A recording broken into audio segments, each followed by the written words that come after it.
kasama natin si Direk Layan. Direk, ano masasabi niyo po? Okay naman silang dalawa. Nag-away ba? Hindi naman. Si ano lang, yung lalaki, nakabantay dun sa eksena, isang eksena ng babae na...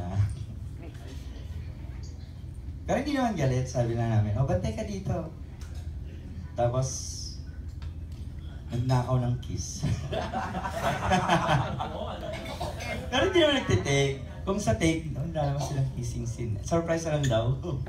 Pero okay naman sila, yung acting, nakakasakay naman, nabibigay. Lalo na actually si babae yung ano dito eh. Si Mio yung mas may drama. Si Tommy, ano naman, mas okay sila pag walang dialogue, yun. Pag nagtitinginan, ganun sila. Makaka-capture naman nila yung tinginan. May iba kasi na mag-compare na na hindi sila, pag nagtitinginan, yung hindi mo makuha, yung lusot yung tingin, gano'n. Lusot. Sila hindi eh. Stuck sila dun sa ano eh.